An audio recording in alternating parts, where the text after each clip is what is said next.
Good morning students. I hope you are all fine at home. In last class we revised the monthly test portion. Today we are going to see about sole proprietorship, which is fourth lesson in your subject. Okay. So what is the meaning of sole proprietor? First we have to see about what is the meaning of sole proprietor and definitions of sole proprietorship, characteristics of sole proprietor, advantages as well as the disadvantages of sole proprietor. So in our morning sessions we cover these topics in our morning sessions. Okay, let us see what is the definitions of sole proprietorship. The third unit regarding forms of business organizations. So in this chapter, that is in this unit, the fourth lesson is sole proprietorship. What is the meaning of sole? Sole means a single person. Okay, so if a single person starting a business uses his own skill and capital and run a business means, then it is considered as a sole proprietorship. Okay, so the sole proprietorship is also known as individual entrepreneurship because the only one person, as a single individual running the business, so it is called as individual entrepreneurship or sole proprietorship. So here we are going to see the introduction part, that is what is meant by business. Business is nothing but a organization which is engaged in some industrial or commercial activities. Okay, so here all the business undertakings are directly or indirectly engaged in transfer of exchange of goods and services for value, that is for money. Therefore their main motive is to earn profit.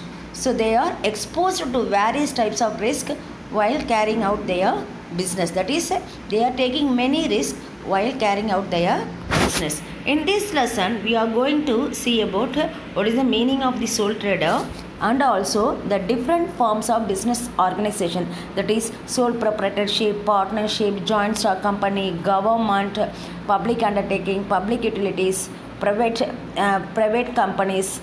Joint stock companies is divided into two categories.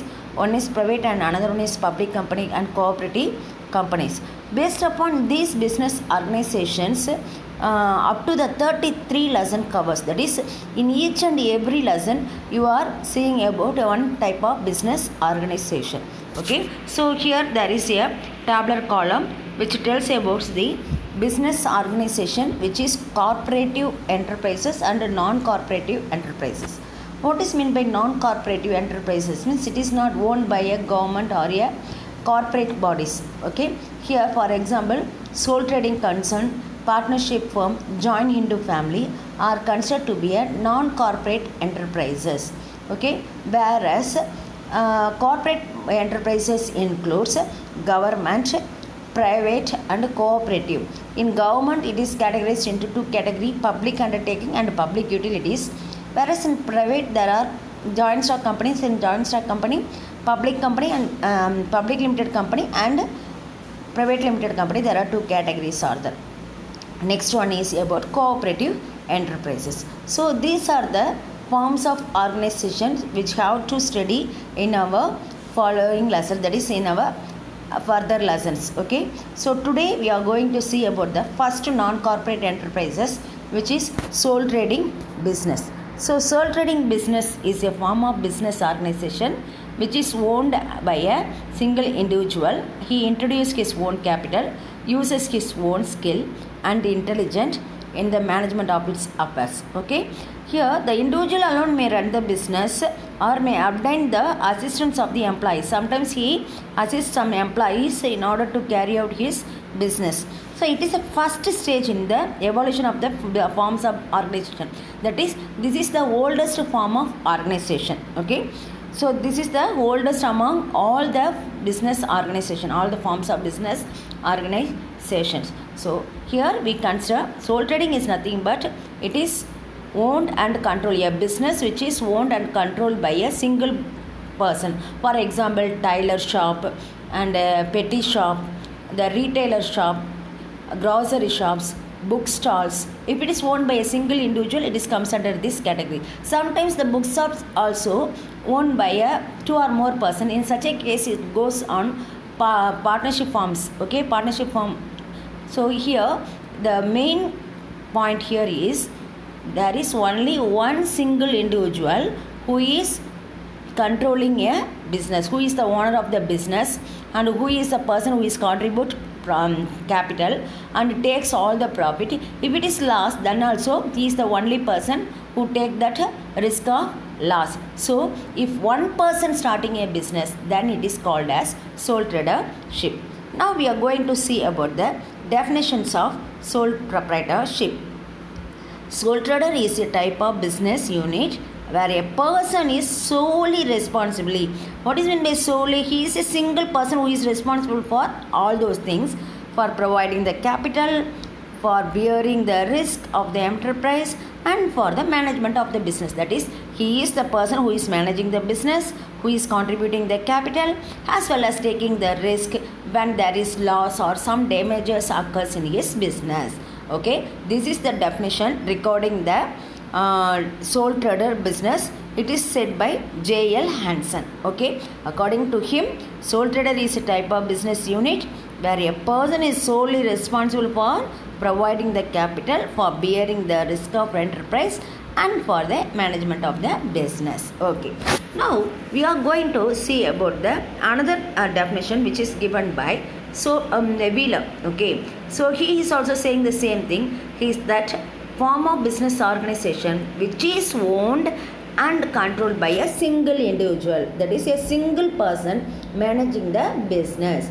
He receives all the profit and risk, that is he is the person who is getting all the profit. Sometimes it occurs loss also. In such a case he is receives all the profit and risk of the property in the success or failure of the enterprise. So sole proprietor is that form of business organization which is owned and controlled by a single individuals, and he is a person who is managing the business. Okay, if he gets more profit, then in such a case he is a person who is taking that profit. The next topic is about characteristics. The following are the characteristics of a sole trader business. The first one is ownership by one man. Second one, freedom of work and quick decision. Third one, unlimited liability. And fourth one, enjoying entire profit. Fifth, absence of government regulations. Sixth, no separate entity. And seventh one, maintenance of secrecy. These are the 7 characteristics of sole trader business. What is the meaning of ownership by one man? Okay, here it is said that ownership by one man, that is a sole trader is a single person who is controlling the business, that is he is the owner of that business. That person is not only the owner but also the manager of the business. Okay, so the first characteristics of sole trader proprietorship is ownership by one man. Okay, he is the only person who is taking all the risk, as well as he is a owner of the business and manager of the business also. Okay, next one is about freedom of work and quick decisions. So what is the meaning of freedom of work? There is no restriction on the part of the government or any other person. Okay, here he has full freedom to do all the work which he decides good. Okay, so as well as he is taking the decisions quickly, because he is not in a position to consult with anyone, because he is a only person who is only owner of the business. So he is taking the decisions quickly without the consultations of others. So here the second characteristics is freedom of work and quick decisions. Okay, the third one, okay, that is the characteristics of sole proprietor. Third one is unlimited liability. What is meant by unlimited liability? Unlimited liability is nothing but if the person is because if he get some amount from a person, means that is he is a debtor. In such a case, when his business assets are not sufficient to pay his debts to the creditor, in that case he pays his personal assets, that is his personal assets also liable to pay the debts of the business. For example, if a person borrow 10 lakhs from a bank, okay, After sometimes his business is running loss. In that case, the creditor, that is a banker, get the 10 lakhs from his official property, that is from his business.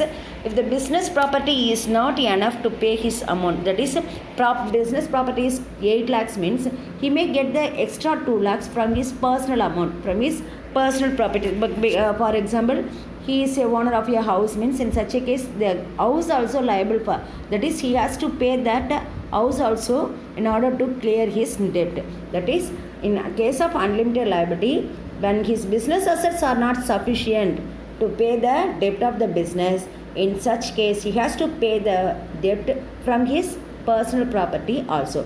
Whereas in case of limited liabilities, his personal property is not liable to pay, only the business property is taken out by the creditors in order to clear his debt. Okay, so this is the third characteristic of sole trader business.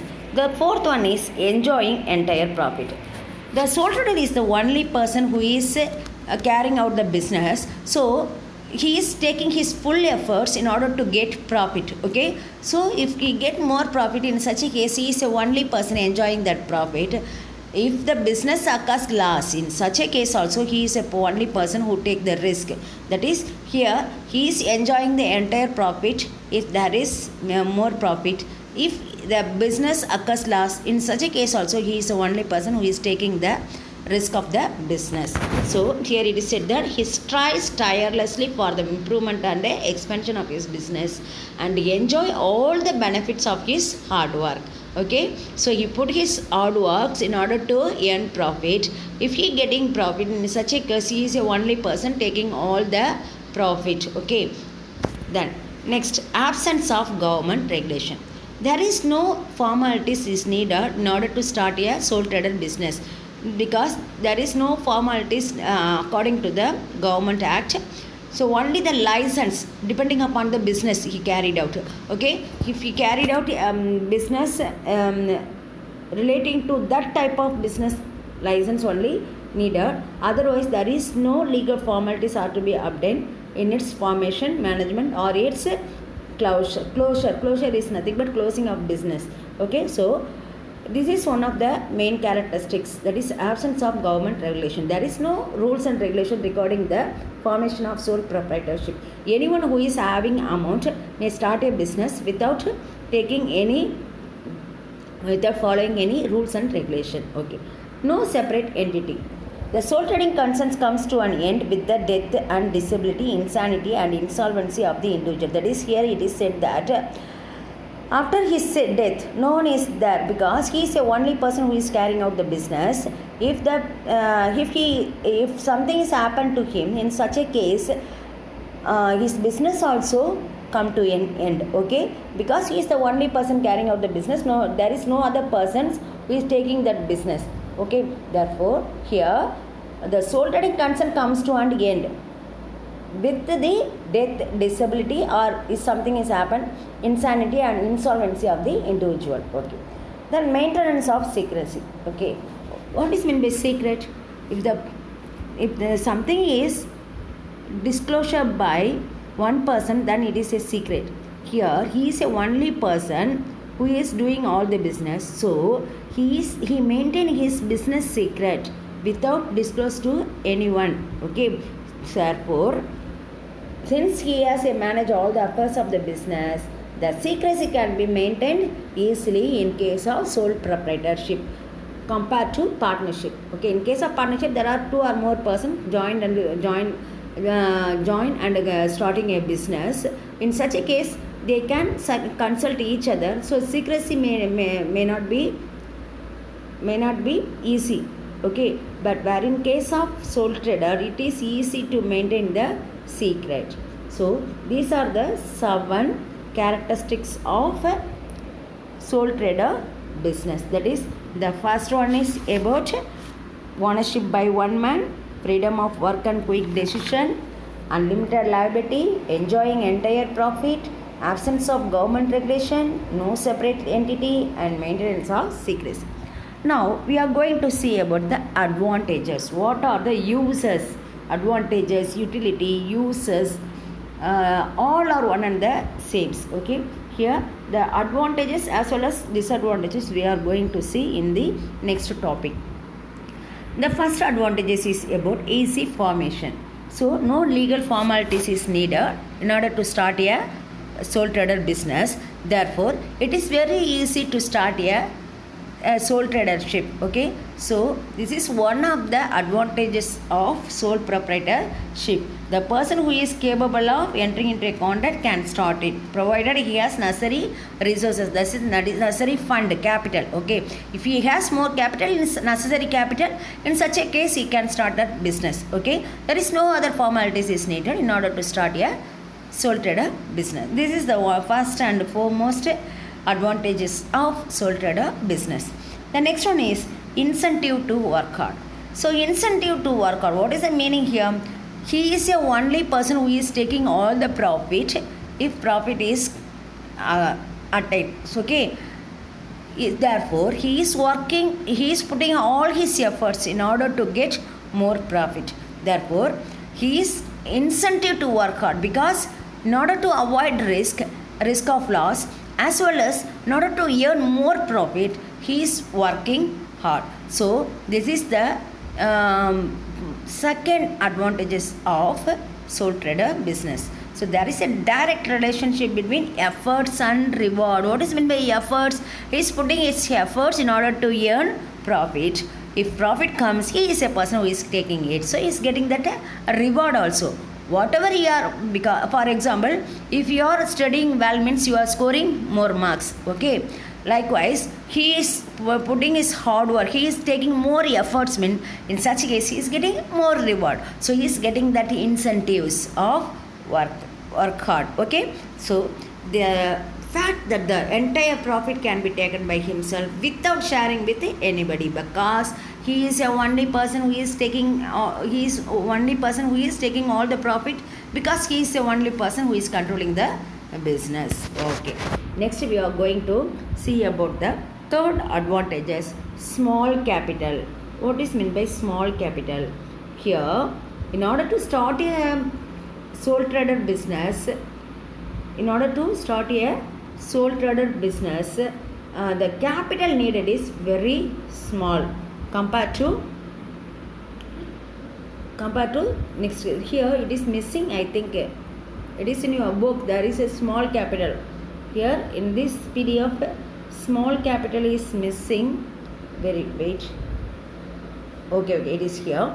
Small capital is an important as well as a specific advantage of sole proprietorship, because if you have nearly 1 lakh, you may start a tailoring shop, or you may start a vegetable shops, whatever it may be. Okay, so the capital needed to start a sole proprietorship is small compared to other business. Okay, so other forms of business. Therefore this is also the one of the advantages of sole proprietorship. The next advantages is credit standing.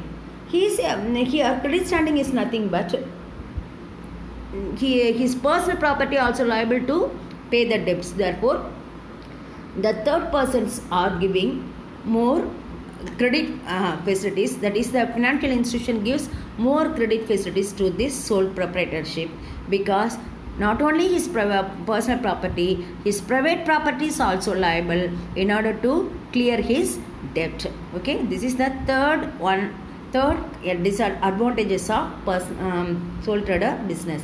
The next one is personal contact with the customer. Because he is the only person who manages the business and controls the business, he is having some personal contact with the business. For example, you are going to a tailoring shop, you know who is a owner of the tailor shop. Okay, because you are giving all those things, that is your stitching material, all those things to that person only. Okay, so there is a direct relationship between the customer. So here the person knows that is the owner of the shop knows the taste and preference of the customers. So it is very easy for him to run a business efficiently by way of know the taste and preference of the customers. So thus he can cultivate personal relationship with the customer. Okay, next one is about flexibility. What is meant by flexibility? So you know about rubber band. Okay, if you stretch it, it is flexible. Okay, you may stretch very long also. Okay, it is flexible. The person, all must be flexible in our nature, because according to the changes we are changing our attitude. Okay, so here also the sole trader can easily adjust himself to change his requirement of his business.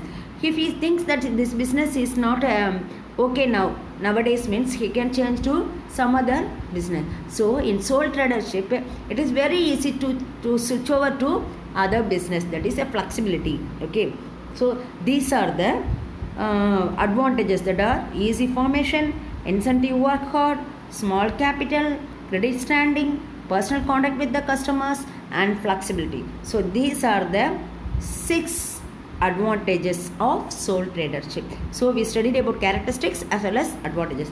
Now we are move on to disadvantages. So the following are the disadvantages of a sole trader.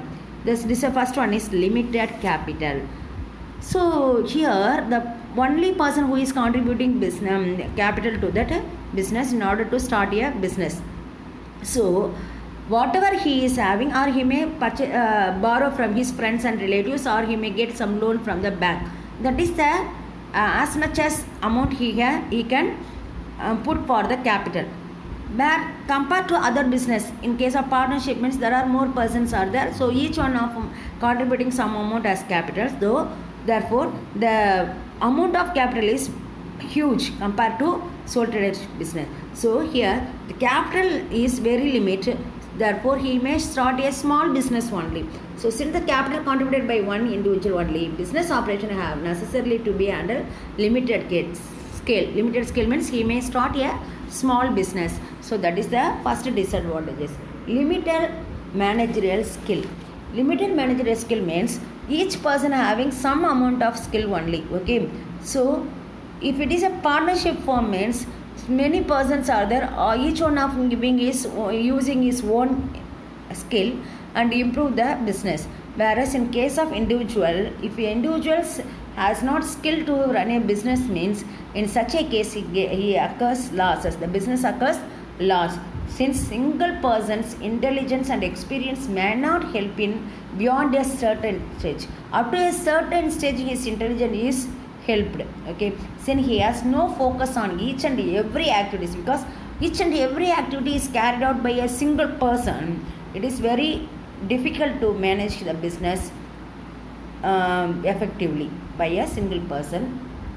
The next one is unlimited liability. We say it as a unlimited liability as a characteristics of business, because his personal property is also liable to clear the debts. This is one of the disadvantages of sole proprietorship.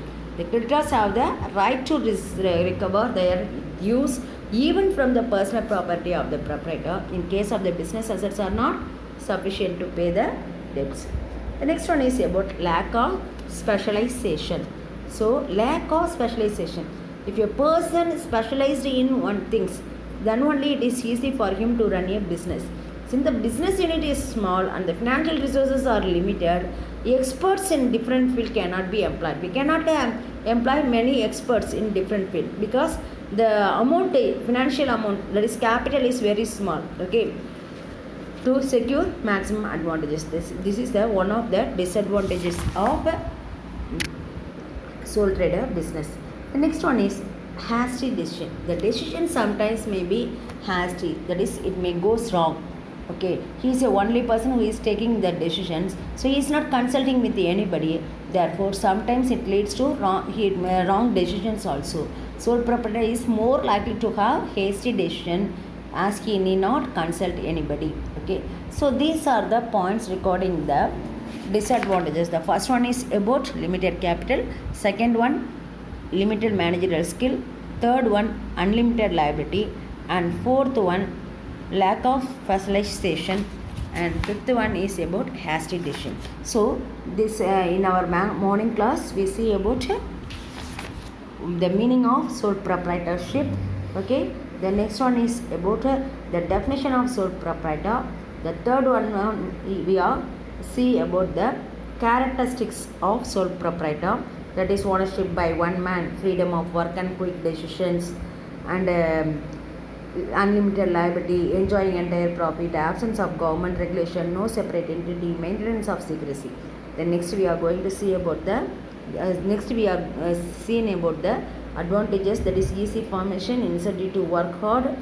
Then next one is about credit standing, personal contact with the customers and flexibility. Then regarding disadvantages, we saw about limited capital, limited managerial skill, unlimited liability, lack of specialization, as well as hasty decision. Okay, so in our afternoon class we are going to see about the next lesson. Okay, so this lesson is having only few pages. Okay, so you study the choose as well as the question answer. Okay, for your September exam, for your coming, that is this month monthly exam, the portion covers nearly 3 to 4 lesson. Okay, so I will send you afterwards. So do all the assignment whatever it is given to you, so in the PDF. Okay, you must do write all the assignment in your assignment note. Thank you, students.